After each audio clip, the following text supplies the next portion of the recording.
गुरु प्यारी साध संगत जी, राधा स्वामी जी कहते हैं कि जब इंसान के पास दुनिया की कोई चीज नहीं बचती, तब भी अगर उसके सिर पर सद्गुरु की रहमत का हाथ हो तो समझो उसके पास सब कुछ है। दुनिया की दौलत कभी कम हो सकती है, घर की दीवारें कभी टूट सकती हैं, कपड़े पुराने हो सकते हैं, सुख दुख आते जाते रह सकते हैं, लेकिन जिस जीव के हृदय में सद्गुरु के लिए प्रेम और भरोसा बस जाए, उसकी सबसे बड़ी दौलत कभी उससे कोई नहीं छीन सकता। सद्गुरु की महिमा को शब्दों में बांधना आसान नहीं है। हम अपनी छोटी सी बुद्धि से उनके दिए हुए उपकारों को गिनते रहते हैं, लेकिन उनकी रहमत का हिसाब कभी पूरा नहीं कर सकते। हम अक्सर उस चीज के लिए दुखी होते हैं जो हमारे पास नहीं है, लेकिन यह भूल जाते हैं कि जो हमारे पास है वह भी किसी कृपा से कम नहीं। सांस चल रही है, आंखें देख रही हैं, हाथ पैर काम कर रहे हैं, सुबह आंख खुल रही है, भजन सिमरन का अवसर मिला है, गुरु की शरण मिली है, इनसे बड़ा खजाना आखिर क्या हो सकता है। और सबसे बड़ी बात, सद्गुरु हमें केवल दुनिया की परेशानियों से निकालने नहीं आते, बल्कि हमारी सोच बदलने आते हैं। जहां हमें अभाव दिखाई देता है वहां वे शुक्राना दिखा देते हैं। जहां हमें दुख दिखाई देता है वहां वे कोई ऐसी सीख दे देते हैं जो पूरी जिंदगी बदल देती है। और कई बार मालिक की कृपा हमारे सामने उसी समय दिखाई देती है जब हमें लगता है कि हमारे पास कुछ भी नहीं बचा। आज की साखी भी कुछ ऐसी ही सीख अपने अंदर समेटे हुए है। ये कहानी एक ऐसे परिवार की है जिसके पास धन दौलत नहीं थी, घर की हालत बहुत साधारण थी और जिंदगी में परेशानियां कम होने का नाम नहीं लेती थीं। लेकिन उस परिवार की सबसे बड़ी परेशानी गरीबी नहीं थी। असली परेशानी ये थी कि उनके मन में हर समय शिकायत रहती थी। वे सत्संग जाते थे, सेवा करते थे, सद्गुरु को मानते थे, लेकिन उनके मन में बार बार यही सवाल उठता था कि दूसरों को इतना कुछ मिला और हमें क्यों नहीं मिला। दूसरों के घर अच्छे हैं, कपड़े अच्छे हैं, गाड़ियां हैं, सुख सुविधाएं हैं, फिर हमारे हिस्से में ये अभाव क्यों आया। लेकिन कहते हैं ना, जब इंसान सद्गुरु से शिकायत करते करते थक जाता है, तब कभी कभी मालिक किसी ऐसे इंसान को उसके जीवन में भेज देता है जिसके कुछ शब्द उसकी पूरी सोच को बदल देते हैं। आज की यह साखी हमें यही समझाएगी कि शुक्राना आखिर किस चीज का करना चाहिए। क्या केवल धन मिलने पर ही मालिक का शुक्राना किया जाए? क्या बड़ा घर मिलने पर ही शुक्राना किया जाए? या फिर उन छोटी छोटी नेमतों के लिए भी सिर झुकाना चाहिए जिन्हें हम रोज अपने सामने देखकर भी अनदेखा कर देते हैं? संगत जी, अगर आपको भी लगता है कि सद्गुरु की रहमत को शब्दों में पूरी तरह बताया नहीं जा सकता, तो इस वीडियो को लाइक जरूर कर दीजिए। कमेंट में प्यार से राधा स्वामी जरूर लिखिए और साथ में अपने शहर और अपने जिले का नाम भी लिखिए, ताकि हमें पता चल सके कि यह साखी देश के किस किस कोने में बैठी संगत तक पहुंच रही है। तो आइए अब बिना देर किए उस साखी की ओर चलते हैं, जहां एक गरीब परिवार अपनी जिंदगी की परेशानियों को लेकर सद्गुरु से लगातार शिकायत करता था और उसे बिल्कुल अंदाजा नहीं था कि उसकी जिंदगी बदलने वाला मोड़ बहुत करीब आ चुका है। संगत जी, एक परिवार था। परिवार में पति पत्नी और उनका एक छोटा सा बेटा था। घर की आर्थिक हालत बहुत ज्यादा खराब थी। पति मेहनत मजदूरी करके किसी तरह घर चलाता था। कभी काम मिल जाता तो घर में चूल्हा जल जाता और कभी काम नहीं मिलता तो पूरे परिवार को चिंता में रात गुजारनी पड़ती। उस परिवार ने सद्गुरु से भजन सिमरन लिया हुआ था। वे सत्संग भी जाते थे और जब मौका मिलता सेवा भी करते थे। लेकिन गरीबी ने उनके मन को इस तरह घेर लिया था कि उनका ध्यान बार बार अपनी कमी पर ही चला जाता। जब भी वे किसी सत्संग में जाते और वहां अच्छे कपड़ों में लोगों को देखते, किसी के पास सुंदर गाड़ी देखते, किसी के घर की खुशहाली के बारे में सुनते, तो पति के मन में एक ही बात उठती। वह सोचता, सद्गुरु, आखिर मेरे हिस्से में ही इतनी गरीबी क्यों? यहाँ इतने लोग आते हैं, सबके पास अच्छे कपड़े हैं, किसी के पास बड़ी गाड़ी है, किसी के पास बड़ा घर है, और मेरे पास देखो पहनने के लिए ढंग के कपड़े तक नहीं है। क्या मेरे कर्मों में सिर्फ यही लिखा था? उसका नाम था हरदेव। हरदेव सत्संग में बैठता जरूर था, लेकिन उसका मन सत्संग की बातों में कम और अपनी परेशानियों में ज्यादा लगा रहता। कोई प्रेम से उससे कहता कि भाई सद्गुरु का शुक्राना किया करो, तो वो तुरंत कह देता, मैं किस बात का शुक्राना करूं, मेरी जिंदगी में है ही क्या। उसके कुछ प्रेमी भाई उसे समझाते, भाई मालिक ने जो दिया है उसका शुक्राना तो कर। लेकिन हरदेव के मन में जैसे एक ही बात बैठ गई थी कि जब तक उसके पास पैसा, अच्छा घर और सुख सुविधाएं नहीं हैं, तब तक वो किस बात के लिए शुक्राना करे। वो कहता, तुम लोग कहते हो कि सद्गुरु ने बहुत कुछ दे दिया। किसी को पूछो तो कहता है कि मालिक ने मेरी जिंदगी बदल दी। किसी को देखो तो कहता है कि गुरु ने मुझे बहुत कुछ दे दिया। लेकिन मेरे साथ तो ऐसा कुछ हुआ ही नहीं। मेरे पास तो आज भी कुछ नहीं है। धीरे धीरे ये शिकायत उसके मन की आदत बन गई। घर में उसकी पत्नी निर्मला भी उसी सोच से परेशान रहती थी। वो भी कई बार पति से कहती, हम कब तक ऐसे ही रहेंगे, कब तक दूसरों की तरफ देखते रहेंगे, किसी और से पूछ लेते हैं, किसी दूसरे रास्ते पर चलते हैं, शायद हमारी हालत ठीक हो जाए। हरदेव भी उसकी बात सुनकर चुप हो जाता। वो कहता, तुम ठीक कहती हो, जब से हम सद्गुरु से जुड़े हैं हमारी जिंदगी में ऐसा क्या बदल गया। और इस तरह पति पत्नी दोनों बाहर की तरफ देखने लगे, इधर उधर के लोगों की सलाह लेने लगे, अलग अलग उपायों के बारे में सोचने लगे। लेकिन उनकी परेशानियां वैसे ही बनी रहीं। समय बीतता गया। हरदेव कभी कभी सत्संग जाता, कभी सेवा कर लेता, लेकिन उसके भीतर की शिकायत कम नहीं होती थी। एक दिन वो अपने सत्संग सेंटर पर गया हुआ था। वहां बाहर से कुछ लोग सेवा करने आए हुए थे। सभी बड़े प्रेम से सेवा में लगे हुए थे। कोई सफाई कर रहा था, कोई सामान व्यवस्थित कर रहा था, कोई दूसरी सेवा में लगा हुआ था। हरदेव भी वहां था, लेकिन उसके मन में फिर वही विचार चल रहे थे। उसने अपने एक प्रेमी भाई रघुवीर से कहा, भाई मैं बहुत परेशान हूं, मेरा कोई काम ठीक नहीं चलता। दिहाड़ी करने जाता हूं तो कभी काम मिलता है, कभी नहीं मिलता। घर की हालत देखो और ऊपर से खर्चे अलग। आखिर मैं करूं तो क्या करूं। रघुवीर ने उसकी बात सुनी और शांत स्वर में कहा, हरदेव, तुम्हें हमने कितनी बार समझाया है, एक बार मालिक का शुक्राना करके तो देखो। हरदेव तुरंत बोला, मुझसे शुक्राना नहीं होता भाई, इतनी गरीबी में कौन शुक्राना कर सकता है, मेरे पास है ही क्या। रघुवीर ने कहा, शुक्राना करने के लिए अमीर होना जरूरी नहीं है। हरदेव हंस पड़ा, तो फिर बताओ मैं किस चीज का शुक्राना करूं। रघुवीर कुछ कह पाता, उससे पहले वहां मौजूद एक और सत्संगी भाई उनकी बातें सुन रहा था। उसका नाम देवेंद्र था। वो हरदेव की बातों को ध्यान से सुनता रहा। देवेंद्र की भजन बंदगी बहुत गहरी थी। वो ज्यादा बोलने वालों में से नहीं था, लेकिन जब बोलता था तो उसकी बातों में ऐसा असर होता था कि सामने वाला सोचने पर मजबूर हो जाता। सेवा खत्म होने के बाद देवेंद्र अपने साथ आए एक परिचित से बोला, ये भाई कौन है जो अभी कह रहा था कि उसके पास कुछ नहीं है। रघुवीर ने बताया, ये हरदेव है, सत्संग आता है, लेकिन इसकी घर की हालत बहुत खराब है, इसलिए अक्सर सद्गुरु से शिकायत करता रहता है। देवेंद्र ने कुछ देर सोचा और फिर कहा, एक बार इसके घर चलकर आते हैं। शाम को देवेंद्र हरदेव के घर पहुंच गया। हरदेव ने जब देखा कि मेहमान आए हैं तो उसने अपनी हैसियत के अनुसार उनका बहुत प्रेम से स्वागत किया। उसकी पत्नी निर्मला ने चाय पानी बनाकर दिया। देवेंद्र ने घर के चारों तरफ देखा। एक छोटा सा कमरा था, उसके आगे टीन और पुराने सामान से बना हुआ छप्पर जैसा हिस्सा था। घर की हालत सच में बहुत साधारण थी। बारिश में वहां पानी टपकने के निशान भी साफ दिखाई दे रहे थे। देवेंद्र ने हरदेव की तरफ देखकर कहा, भाई मैं आज तुमसे एक बात पूछने आया हूं। हरदेव बोला, पूछो भाई, हमारे पास छिपाने को क्या है। देवेंद्र ने कहा, आज सेवा के समय तुम जो बातें कर रहे थे वही बात मैं तुमसे यहां पूछना चाहता हूं। तुम कहते हो कि सद्गुरु ने तुम्हें कुछ नहीं दिया, क्या तुम सच में मानते हो कि तुम्हें कुछ नहीं मिला। हरदेव ने अपने छोटे से घर की तरफ हाथ करते हुए कहा, तुम खुद देख लो, एक कमरा है, बारिश में इसमें भी पानी टपकता है, आगे ये छप्पर है, कभी काम मिलता है कभी नहीं। कपड़े देख लो मेरे, इतने पुराने हो चुके हैं कि इन्हें पहनकर सत्संग जाने में भी शर्म आती है। अब तुम ही बताओ मैं किस बात का शुक्राना करूं। देवेंद्र शांत बैठा रहा, फिर उसने धीरे से कहा, हरदेव, तुम जितनी बातें बता रहे हो उन्हें सुनकर तो मुझे लगता है कि तुम्हें शुक्राना करना चाहिए। हरदेव को जैसे गुस्सा आ गया। उसने कहा, आप भी मेरा मजाक कर रहे हो क्या। किस चीज का शुक्राना करूं, इस कमरे का जिसमें पानी टपकता है, इन फटे कपड़ों का, इस गरीबी का। जिन लोगों के पास पैसा है वही अच्छे कपड़े पहनते हैं, अच्छी जगह जाते हैं, मेरे पास तो कुछ भी नहीं है। देवेंद्र ने कहा, इतना क्रोधित क्यों हो रहे हो भाई, मैं तुम्हारे साथ मजाक नहीं कर रहा।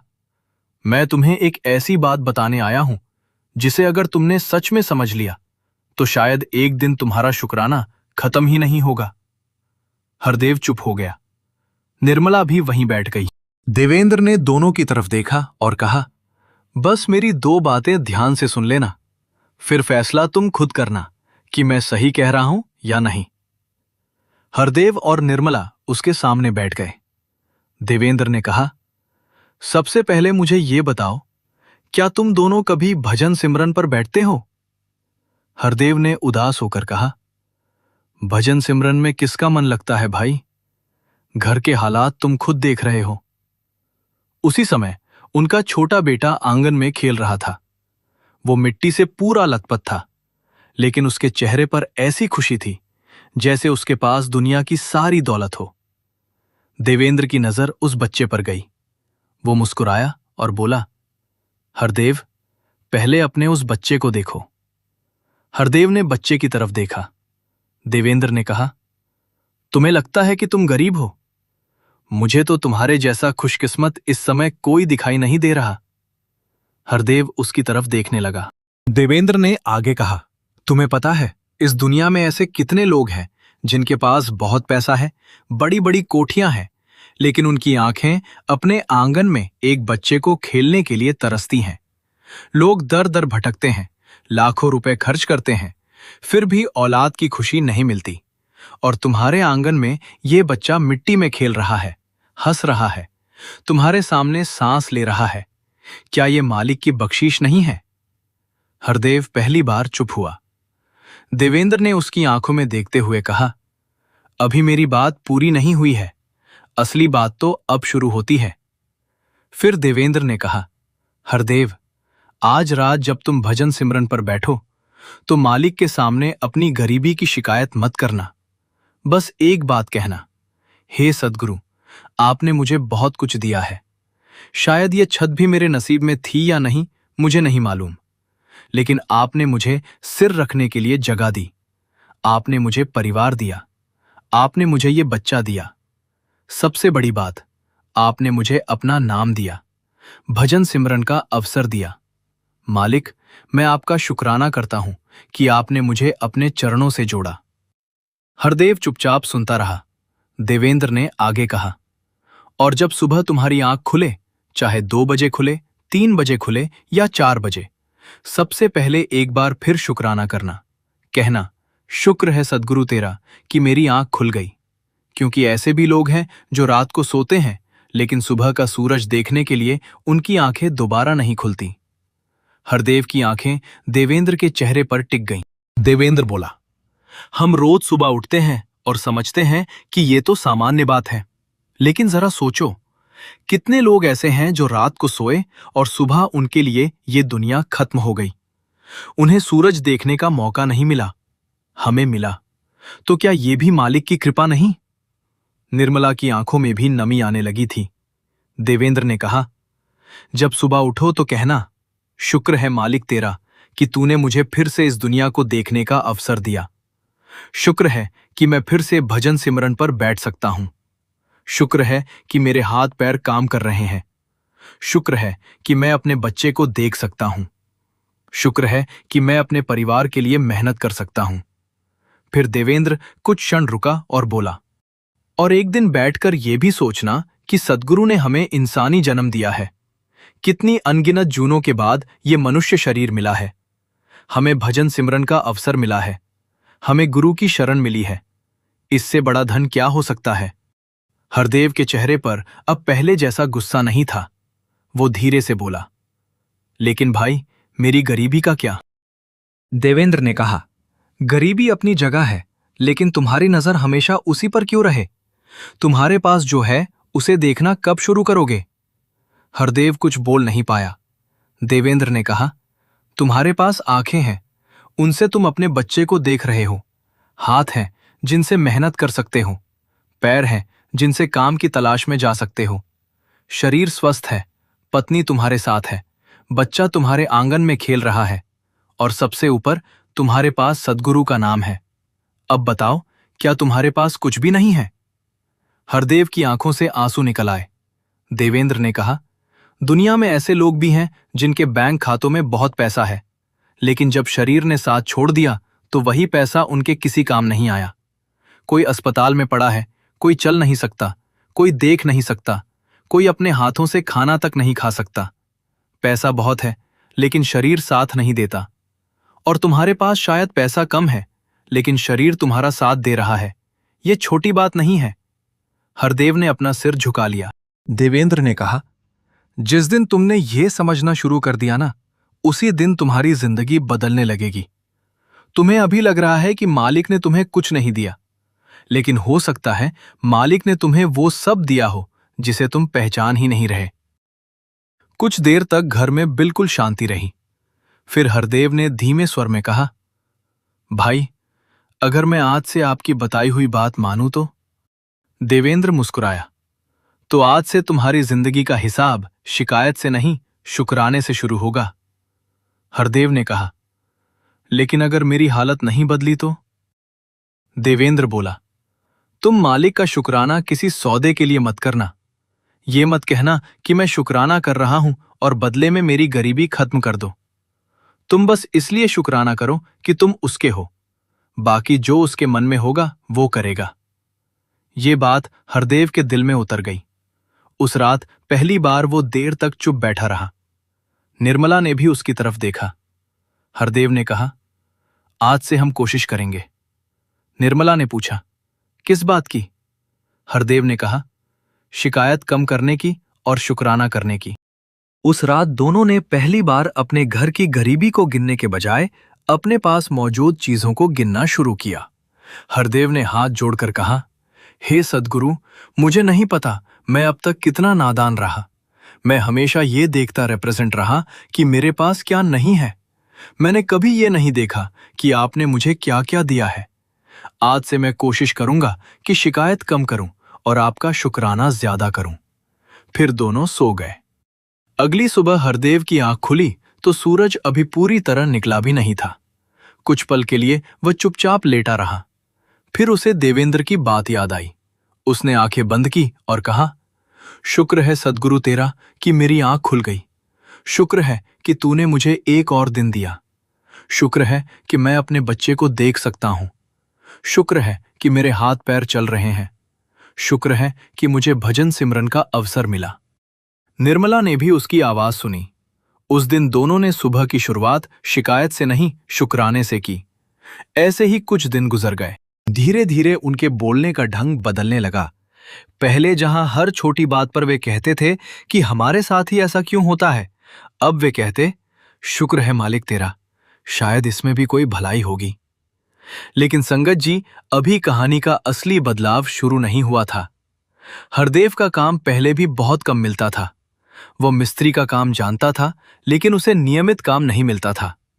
कभी 2 दिन काम मिलता, फिर कई दिन खाली बैठना पड़ता। अब उसने शिकायत करने के बजाय हर सुबह काम पर निकलने से पहले मालिक का शुक्राना करना शुरू कर दिया। वो घर से निकलते हुए कहता, शुक्र है सद्गुरु तेरा, आज जो काम मिलेगा तेरी कृपा से मिलेगा, जो नहीं मिलेगा उसमें भी तेरी मौज होगी। और फिर वो काम की तलाश में निकल जाता।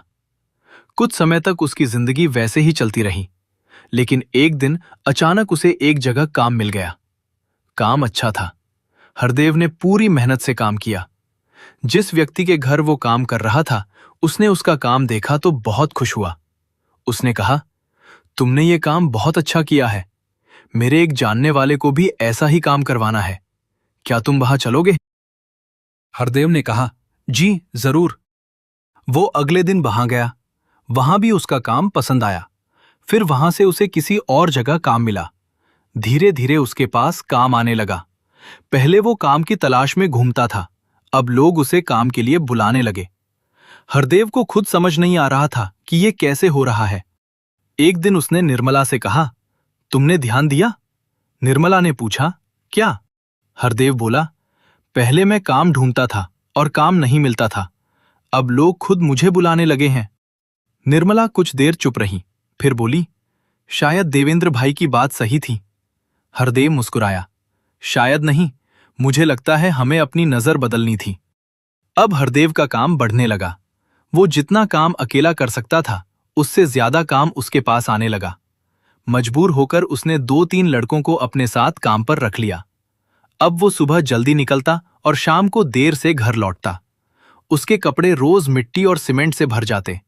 लेकिन पहले जहां वही मिट्टी उसे अपनी गरीबी की याद दिलाती थी, अब उसे उसी मिट्टी में भी मालिक की कृपा दिखाई देने लगी।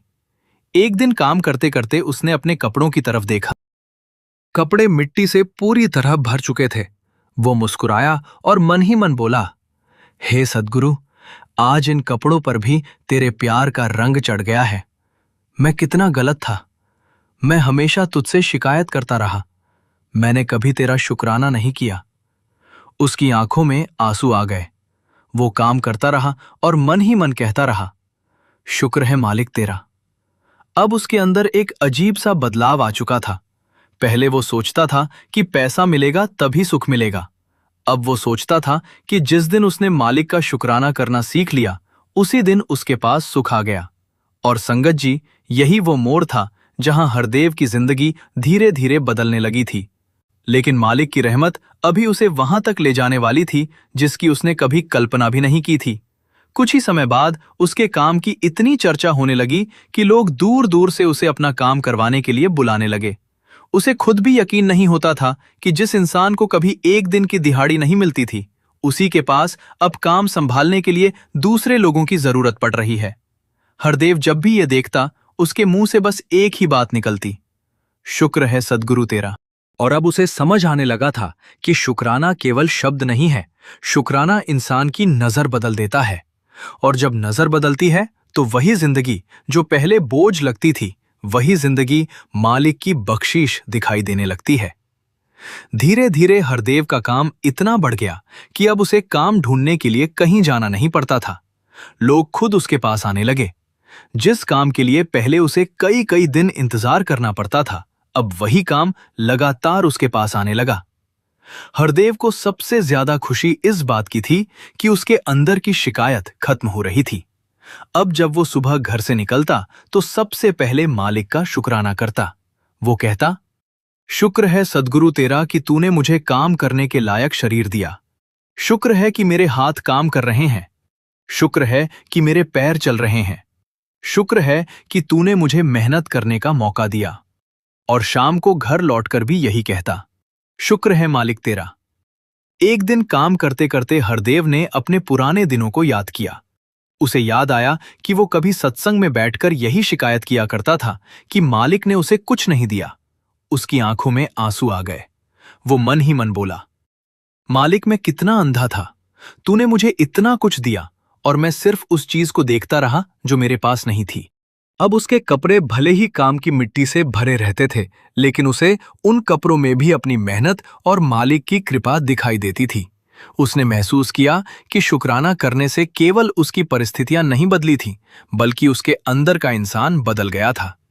कुछ समय बाद उसका काम इतना बढ़ गया कि लोग उसे सिर्फ मिस्त्री नहीं, बल्कि अच्छे काम का जानकार समझने लगे। वो जिस घर का काम करता, लोग उसकी तारीफ करते। धीरे धीरे उसने बड़े और सुंदर मकानों का काम करना शुरू किया। उसकी मेहनत और हुनर की चर्चा दूर तक होने लगी।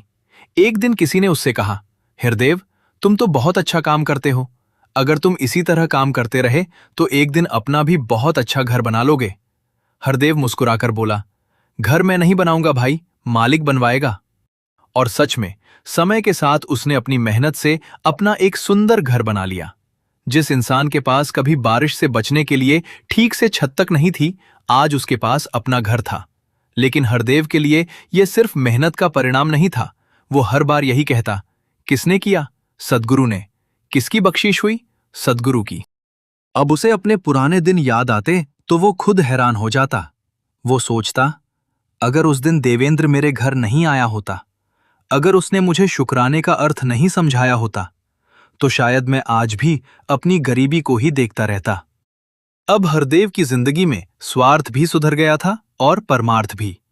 पहले वो मालिक से मांगता था, अब वो कहता था, मालिक मुझे कुछ नहीं चाहिए, बस इतना कर कि मेरा मन तेरे भजन सिमरन में लगा रहे और मैं तेरी दी हुई नेमतों को पहचान सकूं।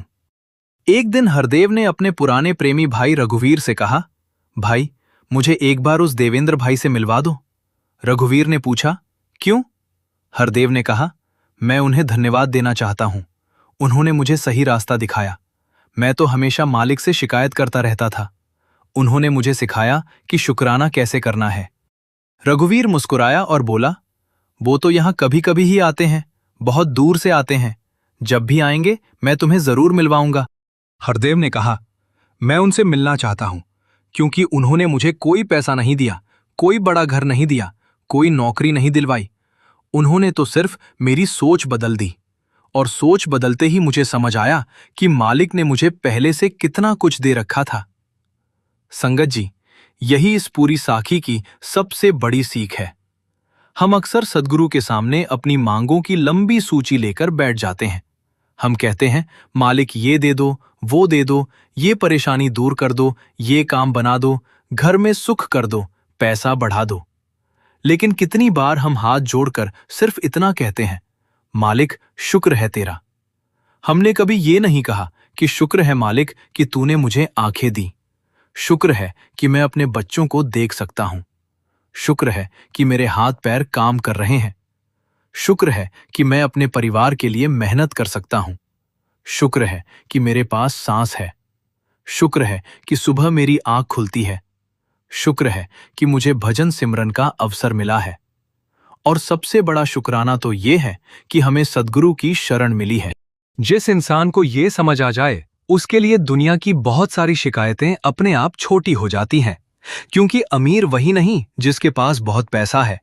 असली अमीर वो है जिसके पास स्वस्थ शरीर है, जिसके घर में प्रेम है, जिसके पास 2 वक्त की रोटी है, सिर पर छत है, और सबसे बढ़कर जिसके पास गुरु का नाम है। दुनिया में ऐसे कितने लोग हैं जिनके पास पैसा बहुत है लेकिन शरीर साथ नहीं देता। बैंक में पैसा पड़ा है लेकिन आंखों से दिखाई नहीं देता। घर बहुत बड़ा है लेकिन उसमें चलने की ताकत नहीं। गाड़ी बहुत महंगी है लेकिन शरीर बिस्तर से उठ नहीं सकता। इसलिए अगर आज हमारे पास स्वस्थ शरीर है तो ये बहुत बड़ी बख्शीश है। अगर आज हम अपने हाथों से काम कर सकते हैं तो ये बहुत बड़ी बख्शीश है। अगर आज हम अपने पैरों से गुरु घर जा सकते हैं तो ये बहुत बड़ी बख्शीश है। अगर आज हम अपने मुंह से मालिक का नाम ले सकते हैं तो इससे बड़ा सौभाग्य क्या होगा। हरदेव अब यही समझ चुका था। एक दिन उसने अपने छोटे बेटे को आंगन में खेलते देखा। बच्चा हंस रहा था। हरदेव कुछ देर उसे देखता रहा, फिर उसकी आंखों से आंसू निकल आए। उसने कहा, मालिक, उस दिन मैं कितना नासमझ था। तूने मेरे आंगन में ये खुशी दी हुई थी और मैं दूसरों के घर देख देख कर दुखी होता रहा। निर्मला उसके पास आकर खड़ी हो गई। हरदेव ने कहा, हमने कभी तेरे दिए हुए का शुक्राना ही नहीं किया। हम हमेशा उस चीज को देखते रहे जो हमारे पास नहीं थी। निर्मला ने भी सिर झुका लिया। दोनों कुछ देर चुप रहे। फिर हरदेव ने कहा, अब चाहे जिंदगी में कुछ मिले या कुछ चला जाए, हम एक बात नहीं भूलेंगे। निर्मला ने पूछा, क्या? हरदेव बोला, शुक्र है मालिक तेरा। संगत जी, ये बात सुनने में बहुत छोटी लगती है, लेकिन अगर दिल से कही जाए तो इंसान के अंदर बहुत बड़ी ताकत पैदा कर देती है। क्योंकि शुक्राना इंसान को शिकायत से निकालकर भरोसे में ले जाता है। जब हम कहते हैं शुक्र है मालिक तेरा, तो इसका मतलब ये होता है कि हमें भरोसा है कि जो कुछ हो रहा है उसकी मौज में कोई ना कोई राज जरूर है। हरदेव की कहानी हमें यही सिखाती है कि मालिक से रिश्ता केवल मांगने का रिश्ता नहीं होना चाहिए। कभी बैठकर उस मालिक का शुक्राना भी करना चाहिए। अगर दुख आया है तो भी कहना चाहिए, शुक्र है मालिक तेरा, शायद इसमें भी मेरी कोई भलाई छिपी हो। अगर काम रुक गया है तो कहना चाहिए, शुक्र है मालिक तेरा, शायद तू मुझे किसी और रास्ते पर ले जाना चाहता है। अगर कोई इच्छा पूरी नहीं हुई तो कहना चाहिए, शुक्र है मालिक तेरा, शायद जो मैं मांग रहा हूं वो मेरे लिए अच्छा नहीं। और अगर सुख मिला है तो भी कहना चाहिए, शुक्र है मालिक तेरा, क्योंकि सुख में शुक्राना करना आसान है, लेकिन दुख में भी शुक्राना करना ही असली भरोसे की निशानी है। संगत जी, हमें अपनी जिंदगी में एक छोटा सा अभ्यास जरूर करना चाहिए। सुबह आंख खुले तो सबसे पहले शुक्राना, रात को सोने से पहले शुक्राना, काम मिले तो शुक्राना, काम ना मिले तो भी शुक्राना, शरीर स्वस्थ हो तो शुक्राना, परेशानी आए तो भी मालिक पर भरोसा रखते हुए शुक्राना, क्योंकि हमें नहीं पता कि कौन सी परेशानी हमें किसी बड़ी मुसीबत से बचा रही है और कौन सा छोटा सा सुख हमारे जीवन की सबसे बड़ी बख्शीश है। हरदेव ने जब ये समझ लिया तब उसकी जिंदगी की दिशा ही बदल गई। पहले वो सोचता था कि सद्गुरु ने उसे कुछ नहीं दिया। अब वो कहता था, मालिक, अगर तूने मुझे केवल ये इंसानी शरीर दिया होता तब भी मैं तेरा शुक्राना करते करते थक जाता। तूने तो इसके साथ मुझे गुरु का नाम दिया, भजन सिमरन दिया, परिवार दिया, काम करने की ताकत दी और सबसे बड़ी बात, मुझे अपनी शरण में आने का अवसर दिया। और यही वो बात है जिसे हमें अपने जीवन में भी उतारना है। संगत जी, सद्गुरु की कृपा हमेशा किसी चमत्कार के रूप में हमारे सामने नहीं आती।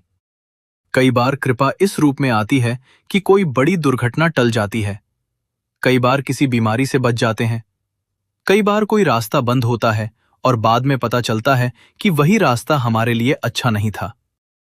कई बार कोई इंसान हमारी जिंदगी में आता है और सिर्फ 2 बातें कहकर हमारी सोच बदल देता है। और कई बार सद्गुरु हमारे अंदर इतना बदलाव कर देते हैं कि वही जिंदगी, वही घर, वही परिवार और वही परिस्थितियां हमें पहले से बिल्कुल अलग दिखाई देने लगती हैं। हरदेव के साथ भी यही हुआ। उसका सबसे बड़ा चमत्कार केवल ये नहीं था कि उसका काम बढ़ गया। उसका सबसे बड़ा चमत्कार ये था कि उसके अंदर शिकायत करने वाला इंसान मर गया और शुक्राना करने वाला इंसान पैदा हो गया। यही असली बख्शीश थी। और जब इंसान शुक्राना करना सीख जाता है तो वो छोटी छोटी खुशियों में भी मालिक को पहचानने लगता है। आज अगर आपकी जिंदगी में भी कोई परेशानी है तो एक बार शांत होकर अपने आसपास देखिए। शायद आपको भी बहुत कुछ ऐसा दिखाई देगा जिसका आपने कभी शुक्राना नहीं किया। शायद घर छोटा है लेकिन परिवार साथ है। शायद पैसा कम है लेकिन शरीर स्वस्थ है। शायद काम छोटा है लेकिन मेहनत करने की ताकत है। शायद जिंदगी में संघर्ष है लेकिन सद्गुरु का नाम आपके साथ है। तो फिर आज से एक छोटी सी शुरुआत कीजिए। शिकायत कम और शुक्राना ज्यादा, मांग कम और भरोसा ज्यादा, दुनिया की तरफ देखना कम और सद्गुरु की तरफ देखना ज्यादा। क्योंकि जिस दिन इंसान ये समझ लेता है कि मेरे पास जो है वो भी मालिक की देन है, उस दिन उसके अंदर का खालीपन भरना शुरू हो जाता है। हरदेव की आंखों से जब उस दिन आंसू निकले थे तब वो गरीबी के कारण नहीं रो रहा था। वो इसलिए रो रहा था क्योंकि उसे पहली बार एहसास हुआ था कि वो कितने समय से मालिक की दी हुई बख्शिशों को अनदेखा कर रहा था। उसने हाथ जोड़कर कहा था, शुक्र है सद्गुरु तेरा। और यही शब्द उसकी जिंदगी की सबसे बड़ी ताकत बन गए। संगत जी, अगर इस साखी से आपके दिल में भी ये भाव आया है कि हमें अपने सद्गुरु की दी हुई छोटी बड़ी हर नेमत का शुक्राना करना चाहिए, तो दिल से एक बार जरूर कहिए, शुक्र है मालिक तेरा। और अगर आपने अभी तक इस वीडियो को लाइक नहीं किया है, सब्सक्राइब नहीं किया है या कमेंट नहीं किया है तो अब कर दीजिए। कमेंट में प्यार से राधा स्वामी जरूर लिखिए और वीडियो को अपने सत्संगी भाई बहनों के साथ शेयर भी कर दीजिए ताकि ये सीख और ये प्यारी साखी ज्यादा से ज्यादा संगत तक पहुंच सके। मालिक हम सब के अंदर ऐसा प्रेम, ऐसा भरोसा और ऐसा शुक्राना पैदा करे कि सुख आए तो भी हम उसी के रहें और दुख आए तो भी उसी का हाथ पकड़कर चलते रहें।